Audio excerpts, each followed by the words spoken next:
Syllabus से, ठीक है। सिलेबस क्या है देखेंगे। फर्स्ट ऑफ ऑल यहाँ पे मैंने सिलेबस मेंशन किया हुआ है। I hope it is visible to you. Please let me know again. Screen share की गई, सबको दिख रही है? Is it clearly visible? Okay okay okay, ठीक है ठीक है। So this is brief syllabus for our history for UPSC, ठीक है। और लेक्चर चालू करने से पहले कुछ इंस्ट्रक्शंस मैं आपको देना चाहता हूँ, ठीक है। वो मैंने लास्ट लेक्चर में, हमारे पॉलिटिकल लेक्चर में भी आपको दी थी, that you have to be interactive in the lecture, okay. जब भी मैं कोई सवाल आपसे पूछूंगा तब आपको उसका जल्दी से जल्दी जवाब देना है, ठीक है। मैंने अगर आपसे पूछा, आपको समझ में आया, तो यस और नो जल्दी से आपको चैट बॉक्स में लिखना है, ठीक है। और उसी प्रकार से मैं किसी को अगर कुछ सवाल पूछूं तो आप ज्यादा से ज्यादा लोग आंसर देने का ट्राई करिए, ठीक है। जो भी आपको समझ में आता है वो आंसर देने का ट्राई कीजिए, ठीक है। इससे क्या होता है कि टू वे कम्युनिकेशन होता है और जो हमारा पढ़ने में भी इससे मजा आता है, ठीक है। So this is a small request for you, okay, ठीक है। So basically history is very interesting subject, ठीक है। अगर हमने उसको ठीक से पढ़ा तो हिस्ट्री बिल्कुल भी बोरिंग नहीं है। And I will try my best कि आपको हिस्ट्री बोरिंग बिल्कुल भी ना लगे, ठीक है। तो पहले तो हिस्ट्री का सिलेबस जानते हैं। सिलेबस क्या है? सिलेबस फॉर GS 1, ठीक है। तो हमारा जो हिस्ट्री का पार्ट है हमारे मेंस के लिए GS पेपर 1 में आता है, ठीक है। और it includes Indian culture, modern Indian history, Indian freedom struggle, post independence and history of the world, ठीक है। तो इसमें the Indian culture is a part of ancient Indian history as well as medieval Indian history, ठीक है। So there are 3 stages in the history, वो हम अभी बाद में पढ़ने वाले हैं। उसमें एंशियंट और मेडिवल का जो पार्ट है उसी को यहाँ पे Indian culture, Indian art and culture ऐसा यहाँ पे कहा गया है, ठीक है। तो Indian culture is basically Indian ancient history and medieval history. जो भी हमारे बुद्धिज्म, जैनिज्म का जो उदय हुआ इस सब कॉन्टिनेंट में, ठीक है, वहाँ यहाँ का आर्ट एंड कल्चर वहां से कैसे रिवोल्यूशनाइज हुआ, ये सब इस पार्ट में आता है। उसके बाद में आता है मॉडर्न इंडियन हिस्ट्री। तो मॉडर्न इंडियन हिस्ट्री क्या है वो भी हम नीचे स्टेजेस ऑफ हिस्ट्री में मैं आपको एक्सप्लेन करूंगा, ठीक है। और Indian freedom struggle. Indian freedom struggle क्या है? ब्रिटिशर्स के आने के बाद और उनके जाने तक का जो हमारा स्ट्रगल रहा है फ्रीडम के लिए, that period is known as Indian freedom struggle. And this is very important for UPSC, ठीक है, for UPSC GS paper 1। Indian freedom struggle ये बहुत ही इंपॉर्टेंट टॉपिक है और इसी को हमको फोकस देकर अच्छी तरह से पढ़ना है। Then next is post independence. Post independence के बाद जो भी घटनाएं हुई वो भी हमारे हिस्ट्री का पार्ट है, ठीक है। तो इमरजेंसी हो या फिर वॉर्स जो हमने चाइना और पाकिस्तान के साथ हमारी हुई, that is also part of history, ठीक है। And history of the world, ये अलग से टॉपिक है। तो हिस्ट्री ऑफ द वर्ल्ड कहाँ से स्टार्ट है?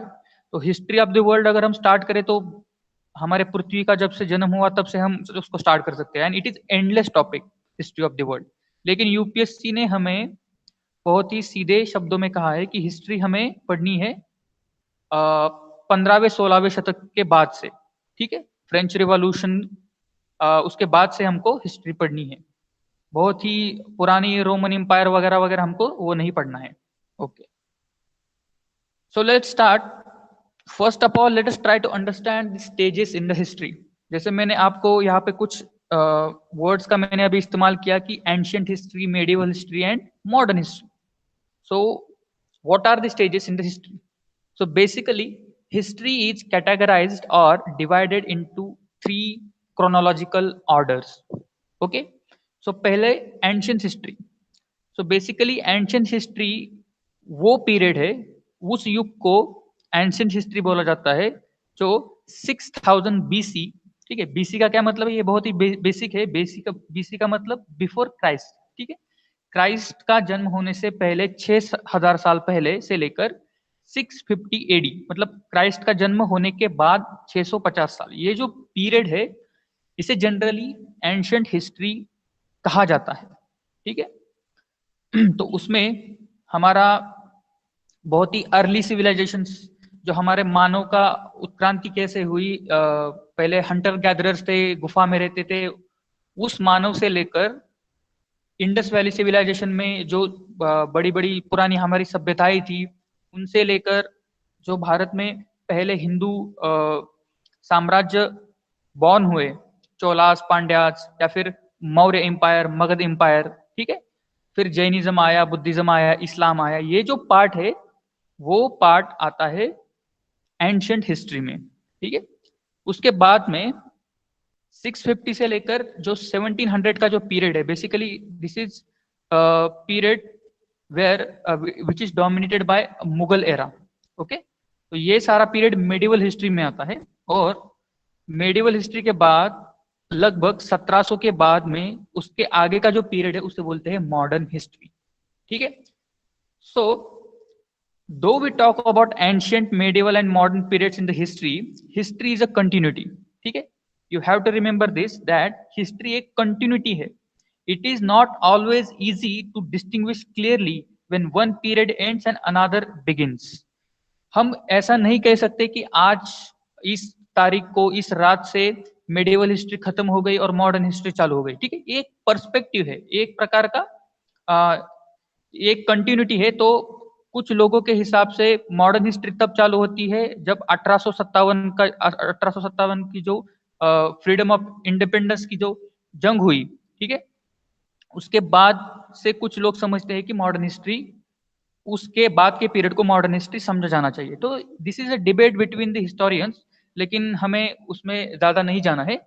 हमको बस ये मोटा मोटी समझना है कि कौन सा पीरियड एंशिएंट हिस्ट्री का है, कौन सा पीरियड मेडिवल हिस्ट्री का है, और कौन सा पीरियड लार्जली एक्सेप्टेड है एज ए मॉडर्न हिस्ट्री, ठीक है।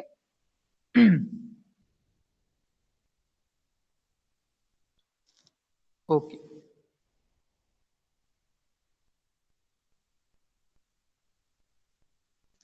ओके, नाउ हम स्टार्ट करते हैं हमारा सिलेबस, ठीक है। तो हम यूपीएससी के हिस्ट्री के सिलेबस में, ठीक है, हम आज इस लेक्चर में चालू कर रहे हैं मॉडर्न हिस्ट्री, ठीक है। एंशिएंट हिस्ट्री और मेडिवल हिस्ट्री से हम चालू नहीं कर रहे हैं, ठीक है। We are starting from the modern history, because modern history is one of the important and it is major topic in the UPSC history syllabus, ठीक है। तो ऐसा नहीं है कि हम एंशिएंट और मेडिवल नहीं देखने वाले हैं, वो भी अलग से देखने वाले हैं, लेकिन हम मॉडर्न आज से, मॉडर्न हिस्ट्री हम आज से पढ़ना चालू कर रहे हैं, ठीक है। ओके, सो मॉडर्न हिस्ट्री कहाँ से चालू होती है, ठीक है। So modern history in India is largely dominated by a colonization of Britishers and advent of Europeans, ठीक है। तो मॉडर्न हिस्ट्री, जैसे मैंने आपको बताया कि ये पीरियड है लगभग 1600 से 16वीं से 17वीं शताब्दी से चालू होता है ये पीरियड, और उसके आगे का जो पीरियड है उसे बोलते हैं मॉडर्न हिस्ट्री, ठीक है। तो मॉडर्न हिस्ट्री में हमको क्या पढ़ना है, एकदम शुरुआत से कि यूरोपियंस हिंदुस्तान में कैसे आए, ठीक है। How Europeans came to India, then how they established their colonies inside the India, ठीक है, and what circumstances led to their dominance as well as their occupation of Indian subcontinent, ठीक है। ऐसे क्या कारण रहे और किन परिस्थितियों में यूरोपियंस, खासकर ब्रिटिशर्स भारत में आए और उन्होंने यहाँ पे अपना खुद का राज स्थापित किया, ठीक है। ये हमको पढ़ना है। अगर हमको ये पढ़ना है तो उससे पहले एकदम शुरू से अगर हमको शुरू करना है तो हमको ये जानना पड़ेगा, यहाँ पे मैंने एक क्वेश्चन भी लिखा है, ठीक है, why Europeans rule the world. आपके मन में कभी ये सवाल आया होगा कि हमने जब भी हिस्ट्री पढ़ी है तभी हमने यही सुना है कि ब्रिटेन ने इंडिया पे 150 साल तक राज किया, ठीक है, और पुर्तगाल का भी राज रहा है ब्राजील के ऊपर। ऐसे बहुत सारे यूरोपियन कंट्रीज ने, बहुत सारे वर्ल्ड के जो अदर कंट्रीज है वहां पे जाके कॉलोनीज बसाई थी और वहां पे उनका साम्राज्य प्रस्थापित किया था। तो बहुत ही बेसिक एक सवाल यहाँ पे उठता है, why Europeans rule the world, ठीक है। व्हाई मतलब सिर्फ यूरोपियंस ने ही क्यों दुनिया पे राज किया, ठीक है। ऐसी क्या उनके पास पावर थी? क्या उनके पास चार चार हाथ थे? क्या वो सुपर ह्यूमन थे? क्या उनके पास सुपर ह्यूमन पावर्स थी? नहीं, राइट। सो ये मेरा आपसे सवाल है, this is my first question to you, आपको क्या लगता है why Europeans rule the world? और यूरोपियंस ने, आप इस कॉन्टेक्स्ट में भी इसका जवाब दे सकते हैं कि ब्रिटिशर्स भारत पे सत्ता प्रस्थापित करने में कामयाब क्यों हो गए हैं। Please let me know in chat box अगर आप किसी को जवाब देना है, जल्दी से।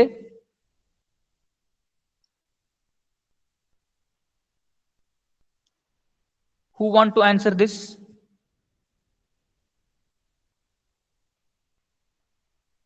Divide and rules, they had a modern technology. नहीं नहीं नहीं, ऐसा एक शब्द में उत्तर नहीं चाहिए मुझे, ठीक है। आपको ब्रीफली थोड़ा सा आंसर देना पड़ेगा, कुछ भी बताइए, आपको जो कुछ भी आपको समझ में आता है वो। कौन बताएगा? भारू सिंह बताएगा या संकल्प बताएगा? कौन बताएगा?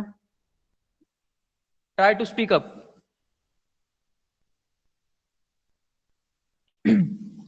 Okay Sankalp, please turn on your mic and try to give answer. जो भी तुमको लगता है please try to give answer.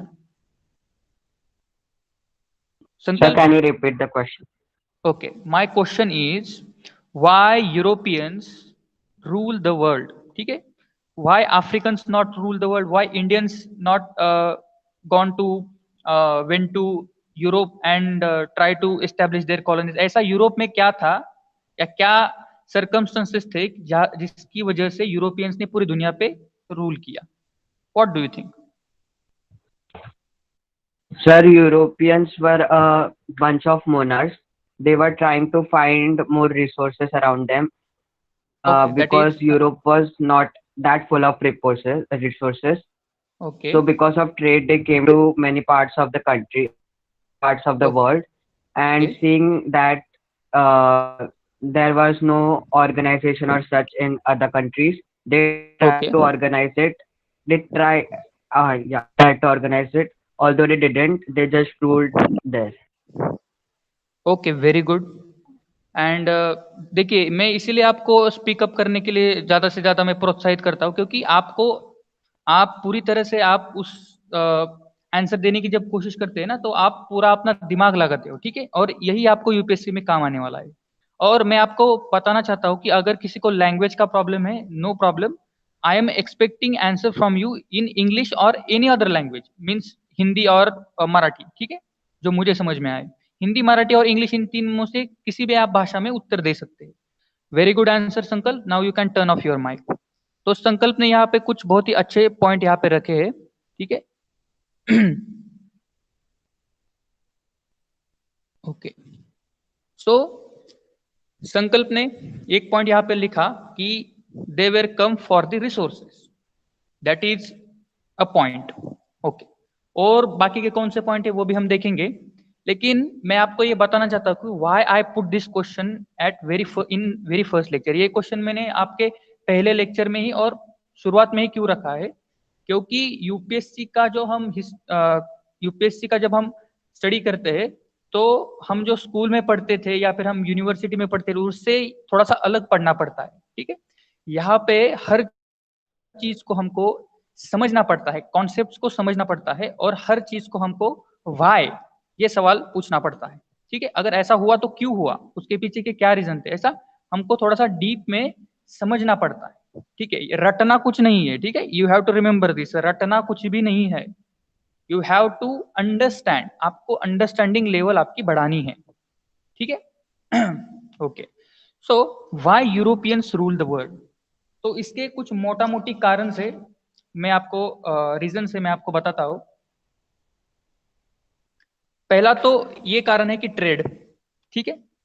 Ancient time से यूरोप और अभी हम इंडिया के कॉन्टेक्स्ट में बात करते हैं, ठीक है। वर्ल्ड पे क्यों रूल किया वो भी इस आंसर में आ जाएगा, लेकिन let's try to answer this question in context of India. Okay, तो इंडिया और यूरोप के बीच में सदियों से व्यापार चल रहा है, ठीक है, ट्रेड चल रहा है। और वो ट्रेड कैसे होता था? Directly, okay, let me tell you this through the map. Okay, ये मैप सबको दिख रहा है? Is it visible to you? Okay, ठीक है।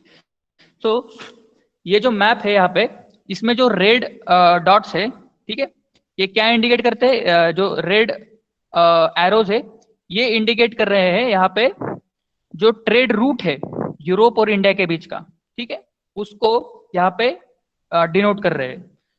तो इंडिया से अरब कंट्रीज से, ठीक है, जो हमारा मिडल ईस्ट का जो रीजन है, मैं उस पर जूम कर रहा हूँ, ठीक है, ये वाला। सो ये जो बीच वाला पार्ट है, वहां से ये जो गल्फ ऑफ एडन है और स्ट्रेट ऑफ हॉर्मुज है, वहां से लेकर ये जो मेडिटेरेनियन सी है, ठीक है, ये है मेडिटेरेनियन सी। आई होप आप लोग समझ पा रहे हो कि मेडिटेरेनियन सी कहाँ पे? भूमध्य सागर, ठीक है, और भूमध्य सागर के ऊपर यूरोप है। यहाँ पे लिखा है जिनोवा और वेनिस। तो ये जिनोवा और वेनिस, ये दो सिटीज है इटली की, एंड ये दो सिटीज हिस्टोरिकली ट्रेड के लिए बहुत ही इंपॉर्टेंट सिटीज थी। तो इस प्रकार से इस रूट से यहाँ पे व्यापार होता था। अब इस रूट में क्या था कि यूरोपियंस लार्जली इंडिया तक नहीं आते थे, ठीक है, चीजें सामान खरीदने के लिए या बेचने के लिए खुद यूरोपियंस नहीं आते थे। होता क्या था कि ये जो बीच में अरब कंट्रीज है, जो मुस्लिम कंट्रीज है, वो क्या करती थी, वहां से ट्रेडर्स इंडिया में आते थे, वहां से माल को खरीदते थे और उस माल को जाकर यूरोपियंस को बेचते थे। मतलब यूरोपियंस अरबों से माल खरीदते थे और वहां से जाकर वो कहाँ बेचते थे? यूरोपियन मार्केट्स में बेचते थे, ठीक है। मतलब अगर कोई चीज 10 रुपए में इंडिया से मिल रही है, ठीक है, तो अरब उसको 20 रुपए में बेचेंगे यूरोपियंस को, और यूरोपियंस उसको 30 रुपए 40 रुपए में बेचेंगे, कहाँ पे? यूरोप के मार्केट्स में। तो बेसिकली अरब्स क्या कर रहे थे कि बीच का जो उनका मतलब कमीशन हम उसको बोल सकते हैं, कि बीच का जो प्रॉफिट है वो अरब ले जा रहे थे, अरब लोग, ठीक है। तो ये एक यहाँ पे कंडीशन है। लेकिन जैसे मैंने आपको बताया कि why Europeans came to India, and और उसके बाद में उन्होंने ब्रिटिशर्स ने भारत में सत्ता भी उनकी स्थापित की, तो उसका एक रीजन है कि फॉल ऑफ कॉन्स्टेंटिनोपल, ठीक है, ये बात आप ध्यान में रखिए। Fall of Constantinople. अब कॉन्स्टेंटिनोपल क्या है? Constantinople is a city which is situated in the Turkey. ये मैंने रेड कलर में जो मार्क सर्कुलर में मार्क किया है वो क्या है? यहाँ पे टर्की कंट्री है, ठीक है। अब मैं आपको एकदम एक्यूरेटली यहाँ पे नहीं बता सकता इस मैप में, लेकिन आप समझिए कि इस ये जो रेड कलर का जो मैंने सर्कल किया है, उसके बीच में यहाँ पे टर्की है, और टर्की का यहाँ पे एक सिटी है इस्तांबुल, ठीक है, उसे कॉन्स्टेंटिनोपल उसका नाम था, historic name. So basically the Constantinople was a capital of Byzantine empire, ठीक है। बाइजेंटाइन नाम का एक एम्पायर था, एक साम्राज्य था, जो जो मैंने यहाँ पे सर्कल किया है ना, उस पूरे एरिया में बाइजेंटाइन एम्पायर था, ओके। और Byzantine empire is an Christian empire, okay. Basically उसके जो रूलर्स थे वो यूरोपियंस थे ज्यादातर। तो इस पूरे एरिया में जब बाइजेंटाइन एम्पायर का राज था, तो डोमिनेंस था यूरोपियंस का, ठीक है। तो इसी वजह से व्यापार करने में आसानी होती थी। लेकिन इन 1453, ओके, 1453 में, सन 1453 में Ottoman Turks had captured the Constantinople, the city of Constantinople, by defeating the Byzantine Empire, ठीक है। ये जो बाइजेंटाइन एम्पायर का साम्राज्य तो था, उसको एटोमन टर्क्स, ये जो एटोमन टर्क्स थे, एक मुस्लिम रूलर्स थे, ठीक है, टर्किश लोग, ठीक है। ये जो एटोमन टर्क्स थे, इन्होंने बाइजेंटाइन एम्पायर को पूरी तरह से खत्म कर दिया, और इस पूरे रीजन में, ये जो रेड कलर का जो मैंने यहाँ पे रीजन लगाया है, मार्क लिया है, वो रीजन पे क्या किया? पूरा अपना साम्राज्य प्रस्थापित किया। अगर आप इस रेड कलर का रेड सर्कल मैंने किया है, उस एरिया को अगर आप ठीक से देख रहे हो, तो आप ये देख सकते हैं कि ये बीच में है, ये रूट क्या कर रहा है? ब्लॉक कर रहा है यूरोप का इंडिया से, ठीक है। सो जब 1453 में कॉन्स्टेंटिनोपल का फॉल हुआ, तब बाइजेंटाइन एम्पायर खत्म हो गया और ऑटोमन टर्क्स ने ये पूरा एरिया अपने कब्जे में ले लिया और उन्होंने जो यूरोपियंस का रूट था इंडिया तक व्यापार करने का, उसको ब्लॉक कर दिया। ठीक है, तो इससे क्या हुआ कि यूरोप में जो व्यापार हो रहा था इंडिया से यूरोप तक, उसको यूरोपियंस के लिए ब्लॉक कर दिया गया। ठीक है, और इससे यूरोप के मार्केट्स के लिए, ये यूरोप की जो दो सिटीज थी, वेनिस और जिनोवा, ठीक है, इटली की, वो बहुत ही फल फूल रही थी इस व्यापार की वजह से। लेकिन अब क्या हो गया कि कॉन्स्टेंटिनोपल सिटी और पूरा ऑटोमन टर्क्स ने वो एरिया अपने ऑक्यूपेशन में ले लिया और इससे व्यापार बहुत ही प्रभावित हुआ। ठीक है, ये एक पहला रीजन था।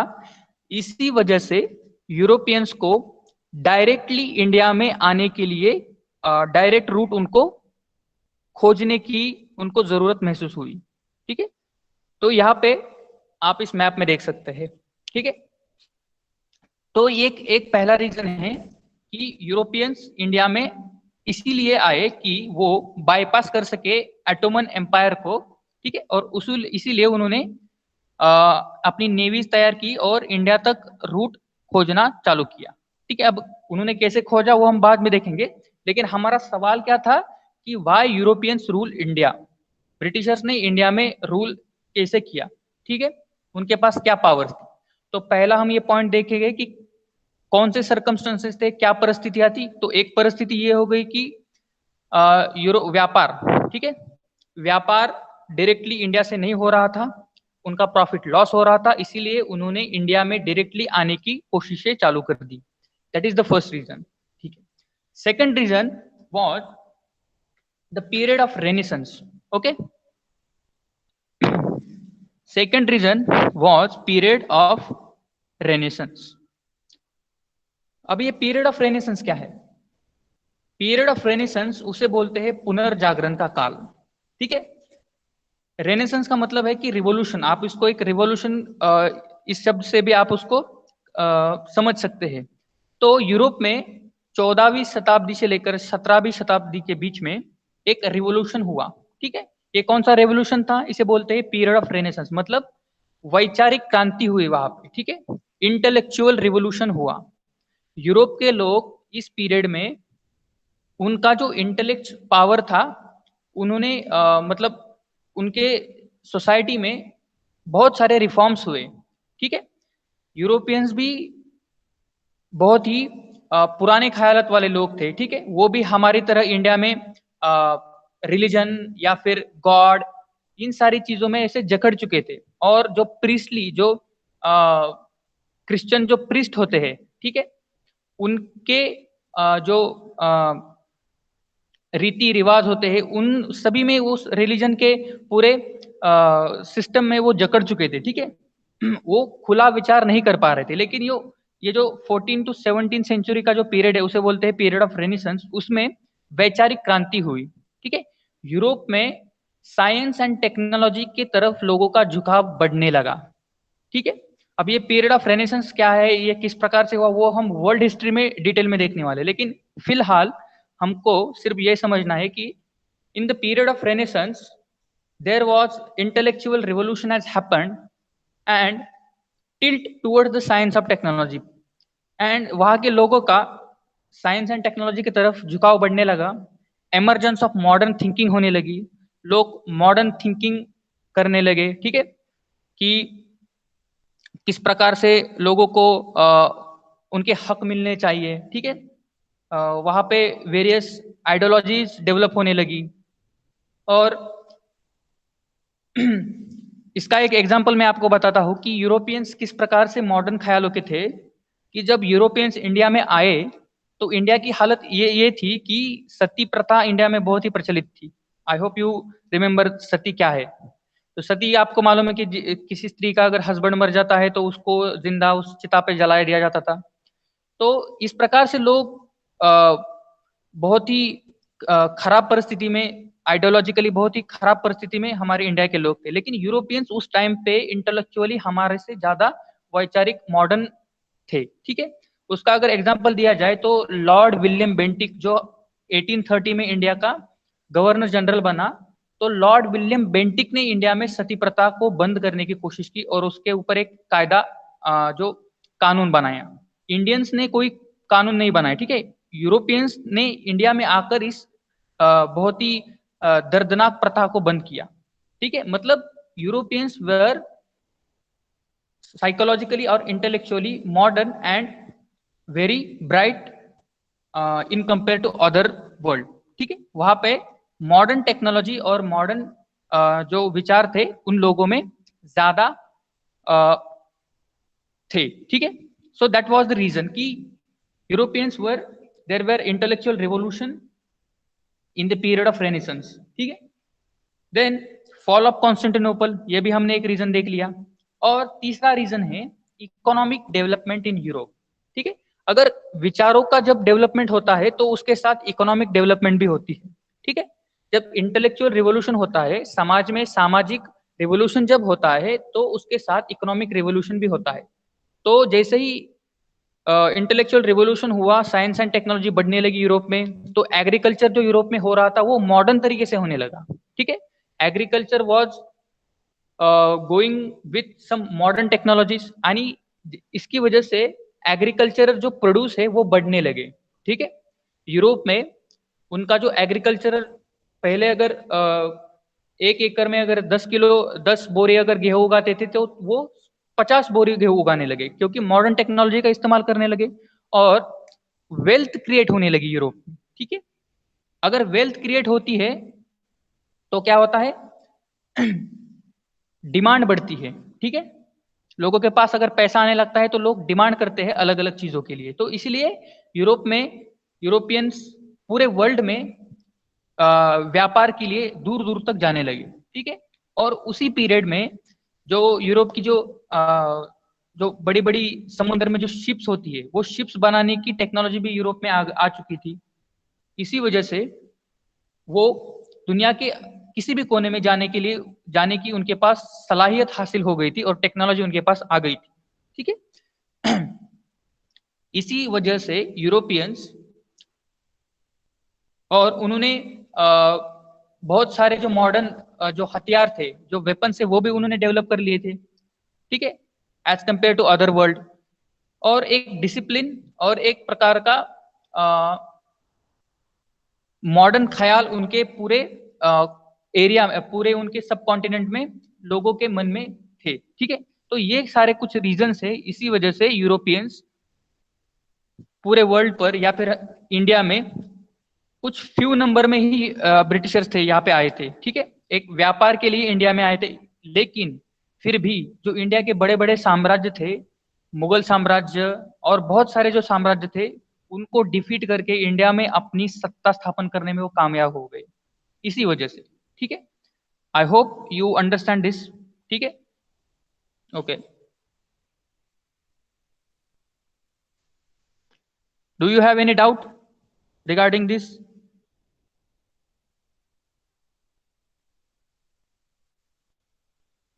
No, okay. सो मोटा मोटी 3 रीजन है, ठीक है। The first reason is the period of renaissance, जहां पे इंटेलेक्चुअल रिवोल्यूशन हुआ यूरोप में। दूसरा, modern development of modern thinking tilt towards the science and technology, ठीक है। Then economic development and agricultural revolution, agricultural development in the Europe. तो Europe में जैसे एग्रीकल्चरल रिवोल्यूशन हुआ तो जो मीट का प्रोडक्शन है, जो लाइव स्टॉक का प्रोडक्शन है, वो भी बढ़ गया और मीट लोग ज्यादा कंज्यूम करने लगे, ठीक है, क्योंकि ज्यादा एग्रीकल्चरल प्रोड्यूस बढ़ने लगे और खाना बनाने के लिए और खाने को प्रिजर्व करने के लिए उनको जरूरत थी मसालों की, ठीक है। और मसाले कहाँ पे मिलते थे? मसाले मिलते थे इंडिया में, इंडियन सब कॉन्टिनेंट में। India is well known for the it's spice export, ठीक है। दैट्स वाई इंडियन गुड्स की जो डिमांड है वो यूरोप में बहुत ज्यादा बढ़ने लगी, ठीक है। इंडिया में सिल्क प्रोड्यूस होता था, इंडिया में कैलिको प्रोड्यूस होता था, ठीक है। इंडिया में क्या क्या प्रोड्यूस होता था जो पूरे वर्ल्ड में एक्सपोर्ट होता था? उसमें था spices, calicos, silk, various precious stones, okay. Calicos क्या है? कैलिकोज मतलब एक प्लेन व्हाइट क्लॉथ होता है, ठीक है, वो इंडिया में बनता था और उसकी बहुत ज्यादा डिमांड थी यूरोपियन कंट्रीज में। और डिमांड क्यों थी उसका मैंने आपको रीजन बताया, क्योंकि वो लोग रिच हो गए थे, उनके पास वेल्थ थी, तो उनके पास खरीदने की कुवत थी, इसीलिए इन सारी चीजों का डिमांड बढ़ी। और इसी डिमांड की वजह से यूरोपियन खींचे चले आए इंडिया में ज्यादा से ज्यादा व्यापार से फायदा उठाने के लिए। तो ये रीजन है। Okay, now trade between Europe and India. अब ट्रेड कैसे हैम्पर हुआ, मैंने आपको बताया, fall of Constantinople. Then economic development in Europe, Europe में इकोनॉमिक डेवलपमेंट हुई। और dominance of Arab in middle east, Arab लोगों का मिडिल ईस्ट में किस प्रकार से डोमिनेंस था। उसके बाद कॉन्स्टेंटिनोपल का फॉल होने के बाद, उसके बाद तो बहुत ही ब्लॉकेड लग गए, ठीक है। और इसी वजह से need of finding new sea route. Okay, तो हमने देख लिया यहाँ पे कि यूरोपियंस को इंडिया में आने की जरूरत क्यों पड़ी। तो अब हम देखते हैं कि यूरोपियन इंडिया तक पहुंचे कैसे, ठीक है।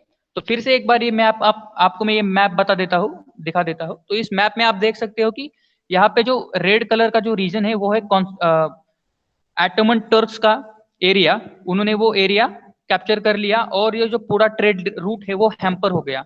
That's why European felt that we need to find another sea route towards India.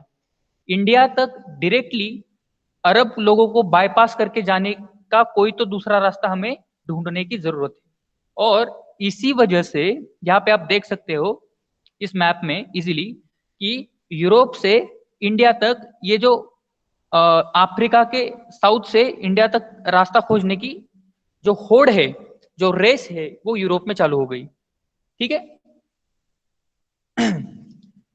So after decline of Roman Empire in the 7th century, the Arabs had established their domination in Egypt and Persia. Okay, and direct contact between Europeans and India declined, and with that, easy accessibility to Indian commodities like spice, calicos, and silk, and various precious stones that were greatly in demand was affected. Okay, ये तो मैंने पहले explain कर दिया। Now in 1453 Constantinople fell to the Ottoman Turks, and who were on the ascendant, and merchandise from India went to European markets through the Arab intermediaries। और जो उसके बाद कॉन्स्टेंटिनोपल का फेल होने के बाद जो इंडिया से जो चीजें यूरोप में जाती थी वो अरबों के थ्रू जाती थी, ठीक है। And the Red Sea route was a state monopoly from which Islamic rulers earn tremendous revenue, ठीक है। तो जो रेड सी का जो एरिया है, रेड सी कौन सा है, ये मैं आपको जूम कर रहा हूँ, अरेबिया और अफ्रीका के बीच में जो छोटा सा जो नैरो पैसेज आपको दिख रहा है, ये जो ब्लू कलर का जो पानी का जो छोटा सा पैसेज आपको दिख रहा है अफ्रीका और अरबी के बीच में, वो है रेड सी, ठीक है। तो ये रेड सी का जो पूरा एरिया है उस पर अरब लोगों का डोमिनेशन था, और उन्होंने ट्रिमेंडस वेल्थ, ट्रिमेंडस प्रॉफिट कमाया इस रूट, इस जोग्राफिकल पोजीशन का इस्तेमाल करते हुए। जो व्यापारी थे, जो मर्चेंडाइज जाता था इंडिया से यूरोप तक, उससे कमीशन हासिल करते, ठीक है। और उस व्यापार की वजह से the land routes to India were also controlled by the Arabs, और जो पूरा लैंड रूट था यूरोप से इंडिया तक जाने का वो भी अरब लोगों के कंट्रोल में था। In this circumstances the Europeans were keen to find the direct sea route, इसीलिए यूरोपियंस को डायरेक्ट सी रूट ढूंढने की जरूरत थी। नाउ यहाँ पे हमने देख लिया कि कैसे उसी प्रकार उसी काल में इकोनॉमिक डेवलपमेंट हो रही थी। The economic development of many regions in the Europe were also progressing rapidly with the expansion of land under cultivation, the introduction of improved plug and scientific crop management such as crop rotation and increased supply of meat, ठीक है। that's what led to this more and more trade of spices, ठीक है। तो meet था, meet को preserve करने के लिए स्पाइसेस की जरूरत थी, और इसीलिए उनको व्यापार के लिए दूसरा रूट ढूंढने के लिए ढूंढना उनको जरूरी लगा। Prosperity also grow with with it, the demand for the luxury goods also increased, ठीक है। Okay, now Venice and Genoa, ठीक है, यहाँ पे यूरोप में जो दो सिटीज है इटली में, Venice and Genoa which had earlier propose through trade in oriental goods were too small to take on the mighty Ottoman Turks or to take up a major exploration on their own। तो ये जो Venice और जो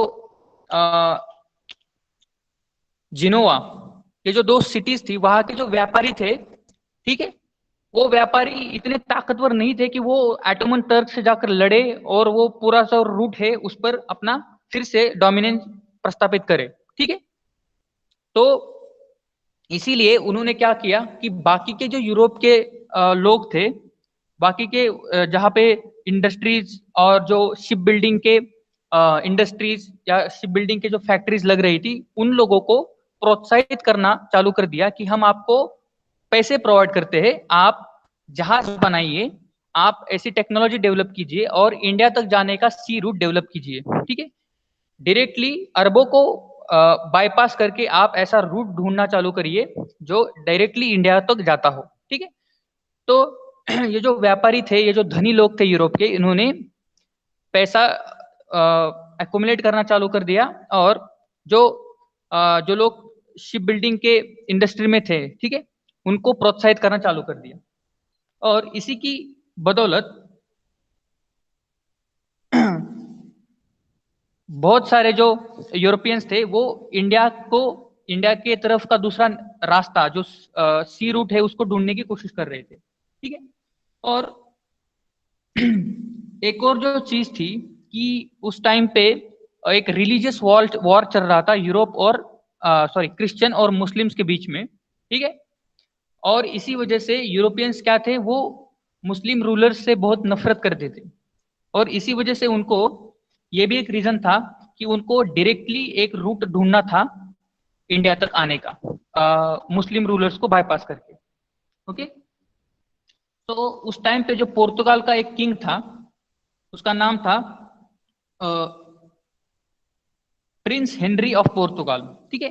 एक Prince था Portugal का, prince Henry, who was in obsession for finding an new ocean route to India. उसको एक सर पे एक ऑब्सेशन चढ़ गए थे कि मुझे इंडिया तक जाने का रूट ढूंढना ही है, इसलिए उसने अपने सारे लोगों को काम में लगा दिया था, ठीक है।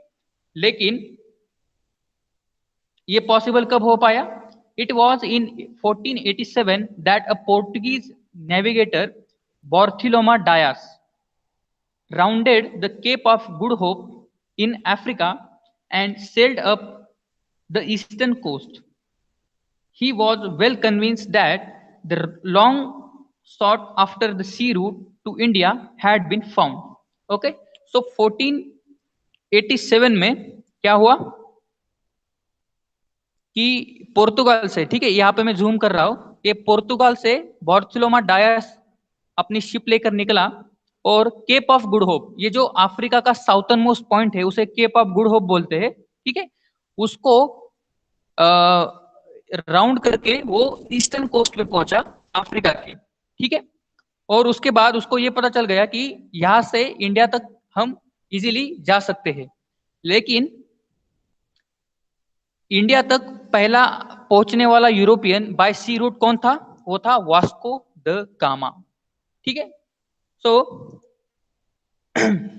it was only after 10 years later that expedition of Portuguese ships set out for India in 1497 and arrived in India in slightly less than 11 months in 1498, ठीक है। तो who were the first Europeans who came to India? पहले Europeans कौन थे जो India में व्यापार करने के लिए आए थे? वो थे पोर्तुगीज, ठीक है।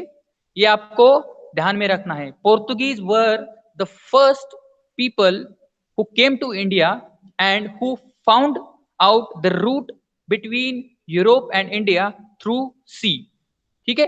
ये बात आपको समझ में आई? Do you understand this? Do you have any questions regarding this?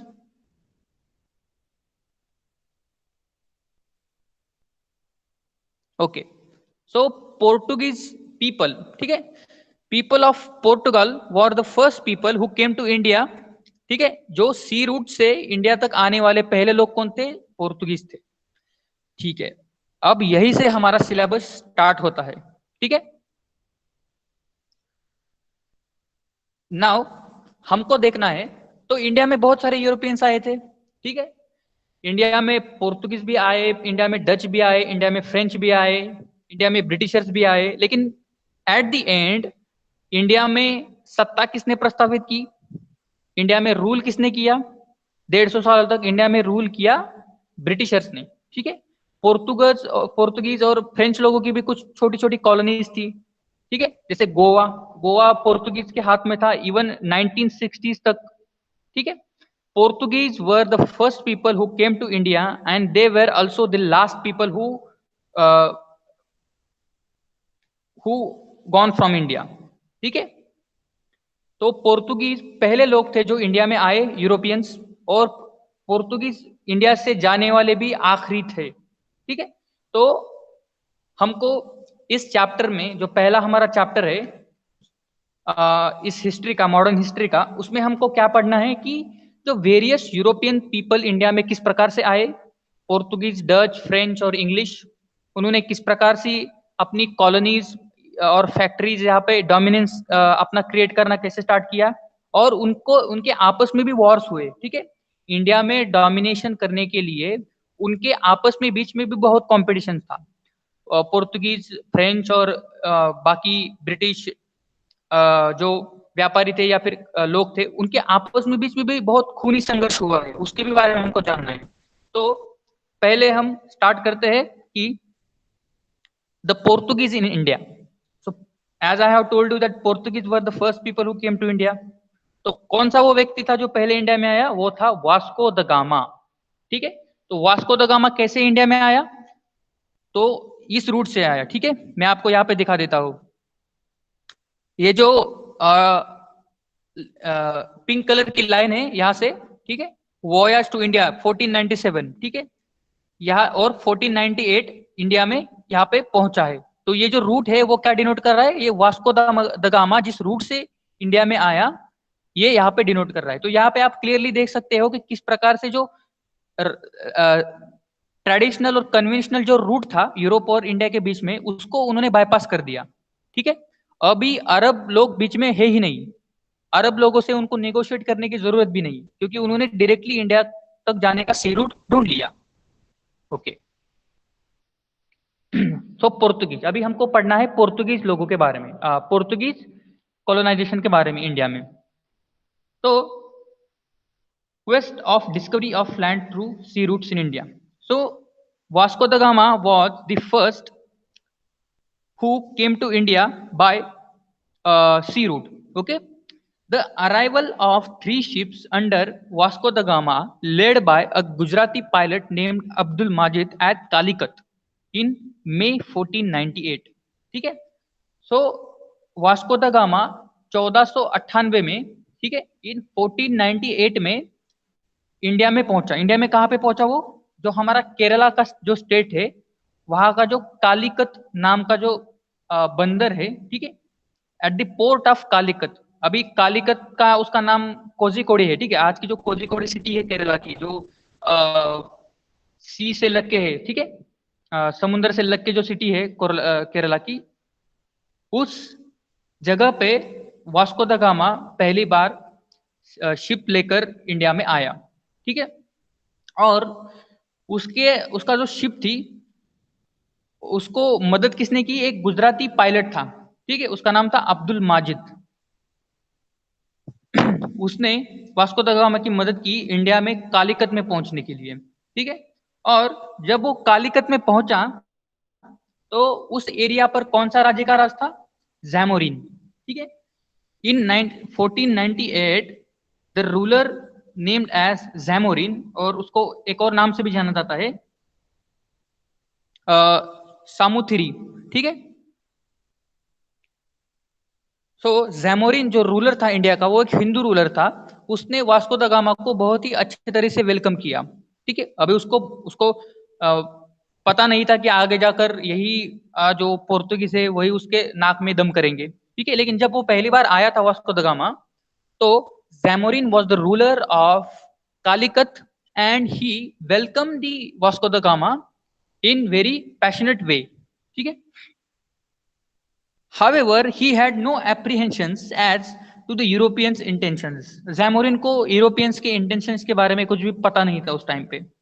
As the prosperity of his kingdom was due to Kalikat's position as an interport, he accorded a friendly reputation to Vasco da Gama. ठीक है। तो उसका जो जैमोरिन का जो राज्य था, उसका ज्यादातर रेवेन्यू, ज्यादातर जो वेल्थ थी वो कालिकत की वजह से ही थी। कालिकत की जो पोजीशन थी, वहां पे बहुत सारे ट्रेडर्स आते थे और व्यापार करते थे, इसीलिए उसको जैमोरिन को बहुत सारा रेवेन्यू मिलता था। इसीलिए उसने वास्को द गामा को भी एक ऑर्डिनरी व्यापारी समझा और उसके साथ अच्छा बर्ताव किया और उसको वेलकम किया, ठीक है।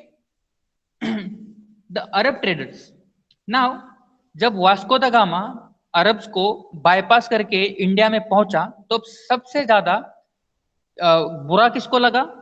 Who were the most annoyed people with this event was the Arab people, ठीक है। अरबों को ये चीज बिल्कुल भी अच्छी नहीं लगी, क्योंकि अब क्या होगा कि यूरोपियन मार्केट में जो माल जाता था अरबों के थ्रू, अब यूरोपियन अगर डायरेक्टली इंडिया में आएंगे और डायरेक्टली माल खरीद के अगर यूरोप में जाने लगा, तो उनका जो व्यापारिक जो घाटा है वो बहुत बढ़ जाएगा, ठीक है। तो अरब बहुत बहुत ही नाखुश थे इस इंसिडेंट्स और इस डेवलपमेंट की वजह से, ठीक है।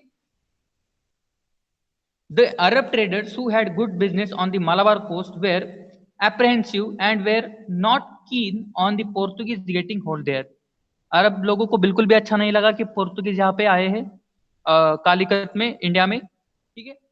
For centuries, the trading system in the Indian Ocean had numerous participants: Indians, Arab, Africans from East Coast, then Chinese, Javanese, and among other. But these participants had acted according to some tacit rules of conduct, and none had sought overwhelming dominance through all were in it for profit. तो सदियों से यहाँ से India से व्यापार हो रहा था, लेकिन व्यापार करने में जो लोग थे उसमें अरब्स भी थे, उसमें कुछ यूरोपियंस भी थे, उसमें चाइनीज भी थे, ठीक है, उसमें इंडोनेशिया के भी व्यापारी थे। लेकिन किसी ने भी व्यापार को बाकी लोगों को बाईपास करके डायरेक्टली इंडिया से पूरी तरह से व्यापार को मोनोपोलाइज करने की कोशिश नहीं की थी, जैसा फर्स्ट टाइम पोर्तुगीज लोगों ने की थी, ठीक है। But Portuguese changed that. They wanted to monopolize a hugely profitable eastern trade by excluding competitors, especially the Arabs. ठीक है। तो बेसिकली पोर्तुगीज लोगों का ये दोहरा फायदा था कि जब वो डायरेक्टली इंडिया से अगर व्यापार करना स्टार्ट करेंगे, तो वो अरब लोगों को बाईपास कर सकते हैं और जो इंडिया से जो व्यापार हो रहा है उस पर अपनी मोनोपोली प्रस्थापित कर सकते हैं, ठीक है। अब मोनोपोली का क्या मतलब होता है? मोनोपोली का मतलब होता है एकाधिकारशाही, ठीक है। मैं आपको एक एग्जांपल देता हूं। हमारे यहाँ शैम्पू बेचने वाली कितनी कंपनियां हैं? 10-20 तो होगी, राइट। 10 कंपनियां हैं ऐसा हम कंसिडर करते हैं। और शैम्पू खरीदने वाले जितने भी लोग हैं, उसमें से कुछ 20% लोग होंगे वो सनसिल्क खरीदते होंगे, कुछ 30% लोग होंगे वो क्लिनिक प्लस खरीदते होंगे, ठीक है, कुछ 20% लोग वो हेड एंड शोल्डर खरीदते होंगे, राइट। लेकिन लेट अस इमेजिन दैट अगर हेड एंड शोल्डर की कंपनी है और वो किस तरह से ये किसी तरह से अगर ये जो शैम्पू का जो व्यापार है उसको मोनोपोलाइज करने में कामयाब हो जाती है। मोनोपोलाइज करने में कामयाब मतलब क्या? वो अपने सारे कॉम्पिटिटर्स हैं उनको एक्सक्लूड कर देती है, मार्केट से बाहर निकाल देती है। अब मार्केट में सिर्फ शैम्पू की एक ही कंपनी है, वो है हेड एंड शोल्डर। तो पहले क्लिनिक प्लस के जो 20% ग्राहक थे, उसके बाद में सनसिल्क के जो सारे ग्राहक थे, वो सारे ग्राहकों को सिर्फ हेड एंड शोल्डर्स का ही शैम्पू खरीदना पड़ेगा। तो ये क्या हो गया? It is monopoly over trade. ये व्यापार में पूरी तरह से मोनोपोली हो गई, कोई भी कॉम्पिटिटर नहीं है। और यही चीज को यहाँ पे पोर्तुगीज और यूरोपियंस दोहराना चाहते थे कि वो जो अरब ट्रेडर्स है बीच में या फिर बाकी के जो ट्रेडर्स है उनको उस कंपटीशन को ही वो एक्सक्लूड करके डायरेक्टली पूरा का पूरा इंडिया से जो प्रॉफिट होता है ट्रेड का उसको मोनोपोलाइज करने की कोशिश करना चाहते हैं। ठीक है। ओके, तो जब वास्को द गामा इंडिया में आया तो हम देखते हैं कि उसने क्या किया। Now Vasco da gamma stayed in India for 3 months.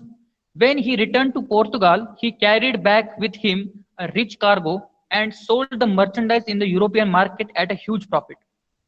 जब वास्को द गामा इंडिया में आया उसने वहां यहाँ पे 3 साल रहा, उसने यहाँ पे व्यापार किया, उसने यहाँ पे चीजें खरीदी, ठीक है, और उन चीजों को लेकर वो यूरोप में चला गया और जिस कीमत पर उसने जो वो चीजें यूरोप में बेची, यूरोप के बाजार में बेची, ठीक है, वो उस कीमत का जो खरीदी हुई कीमत का लगभग 200-300% थी। ठीक है, मतलब 200 200 to 300% प्रॉफिट के मार्जिन से वास्को द गामा ने वो चीजें इंडिया से जो खरीदती थी वो यूरोपियन मार्केट में बेची। मतलब you can imagine how much tremendous profit Vasco da gamma has earned.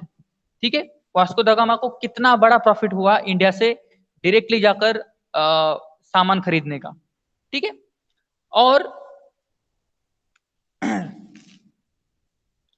he carried back him a rich cargo and sold the merchandise.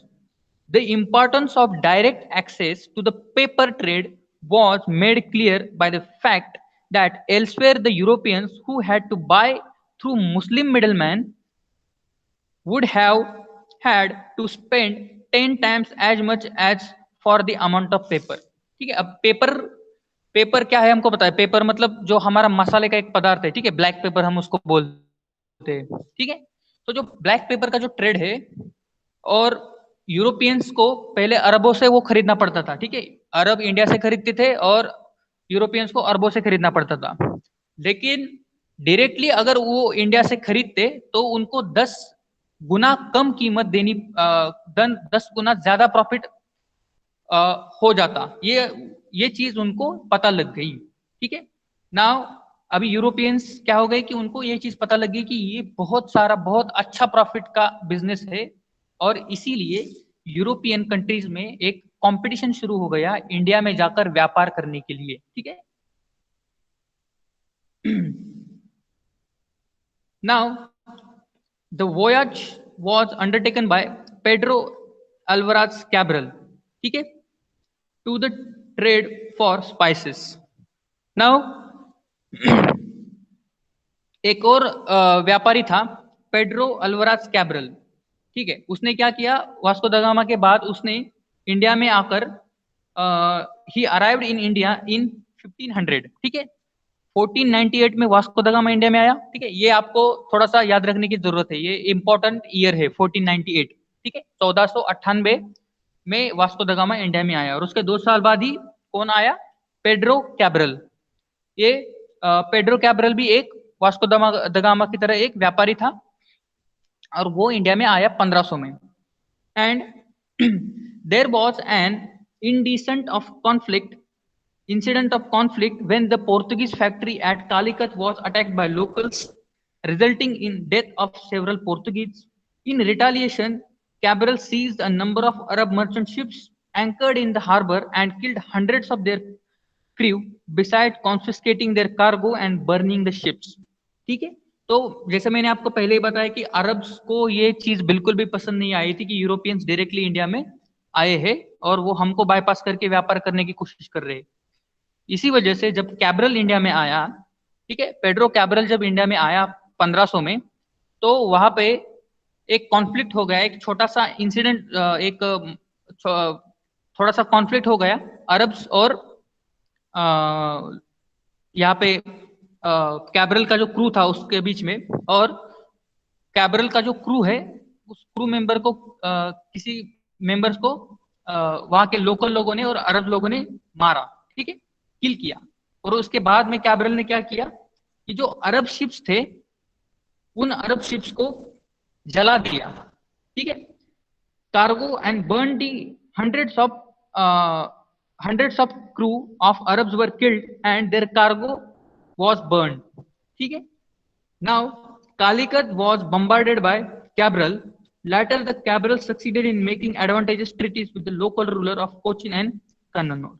ठीक है, तो यहाँ पे जो कॉन्फ्लिक्ट हुआ उसके बाद में कैब्रल ने क्या किया कि एक जंग छेड़ दी अरबों के खिलाफ, और वहां पे जो लोकल लोग भी थे जो कैब्रल को अपोज कर रहे थे, ठीक है, और जो सिटीज थी वहां पे, पोर्ट सिटीज, वहां पे बहुत सारी बॉम्बिंग की, और वहां के जो रूलर्स थे उन रूलर्स को मजबूर किया उसके साथ में ट्रीटी करने के लिए और उसको व्यापार के लिए परमिशन देने के लिए, ठीक है। ओके तो उसके बाद में हम देखेंगे कि ये तो हमने देख लिया कि पोर्तुगीज किस प्रकार से व्यापार के लिए इंडिया में आए। अब उसके बाद की स्टेज क्या है कि पहले तो व्यापार करने के लिए आए, और उसके बाद में नेक्स्ट स्टेज है कि एडमिनिस्ट्रेशन सेटअप करना उन्होंने चालू कर दिया, ठीक है। यहाँ पे अपना डोमिनेंस प्रस्थापित करना उन्होंने चालू किया, ठीक है। तो गवर्नर जनरल भी अपॉइंट किया गया, तो वो हम नेक्स्ट लेक्चर में देखेंगे कि किस प्रकार से पोर्तुगीज शासन ने इंडिया में अपना वर्चस्व प्रस्थापित करने के लिए क्या क्या कोशिशें की, ठीक है। उसके बाद में हम ये देखेंगे कि पोर्तुगीज ने आगे जाकर कौन कौन से एरियाज इंडिया में कैप्चर किए। सबसे फेमस तो आपको पता है गोवा, ठीक है। गोवा को पोर्तुगीज ने कैसे कैप्चर किया, ओके। उसके बाद में हम देखेंगे कि पोर्तुगीज और जो ब्रिटिशर्स लोग थे उनके बीच का कॉन्फ्लिक्ट, जब बाद में ब्रिटिशर्स इंडिया में आए तो उनके साथ पोर्तुगीज लोगों का कैसे कॉन्फ्लिक्ट हुआ, और बाद में ऑब्वियसली ब्रिटिशर्स उसमें जीत गए। तो ये सब हम सारी चीजें देखेंगे, और हम देखेंगे कि decline of Portuguese in India, India में पोर्तुगीज लोगों का डिक्लाइन किस प्रकार से हुआ वो भी हम देखेंगे, ठीक है, इन द नेक्स्ट लेक्चर। तो आपको एक क्रोनोलॉजी समझनी है कि पहले पोर्तुगीज आए, फिर बाद में जो यूरोपियंस लोग आए उनके बारे में भी हम देखेंगे, और ब्रिटिशर्स के बारे में भी ऑफकोर्स हम ब्रिटिशर्स के बारे में देखेंगे, और ब्रिटिशर्स ने इन सारे जो उनका कंपटीशन है उनको किस प्रकार से इलिमिनेट करके इंडिया में अपना वर्चस्व प्रस्तावित किया वो देखेंगे, ठीक है। एंड ऑल्सो यहाँ पे मैं आपको एक चीज बताने की कोशिश कर रहा हूं कि हम यहाँ पे 1498 से चालू कर रहे हैं कि यूरोपियंस जब इंडिया में आए, ठीक है। अब पैरेलली क्या है कि इंडिया में बहुत सारे इंसिडेंट्स भी हो रहे हैं। अब इंडिया में उस टाइम पे शाहजहां रूलर थे, अकबर भी बादशाह थे, ठीक है। तो वो जो मेडिवल हिस्ट्री का पीरियड है वो पैरेलली वो चल रहा है वहां पे, ठीक है।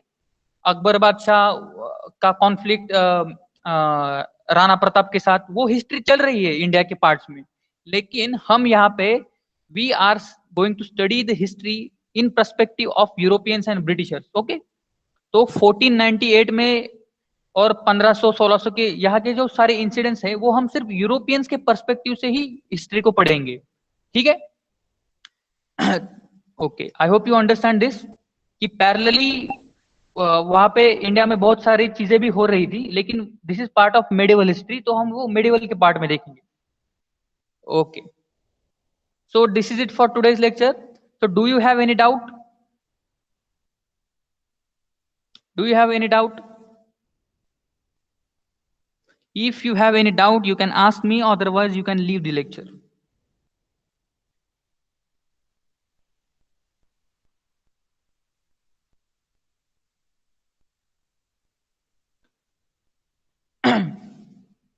If you have any doubt, you can ask, or otherwise you can leave the lecture.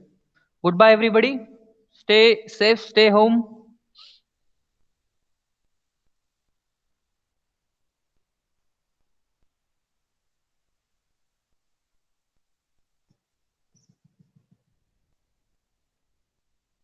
Please leave the lecture. If you don't have any doubt, please leave the lecture.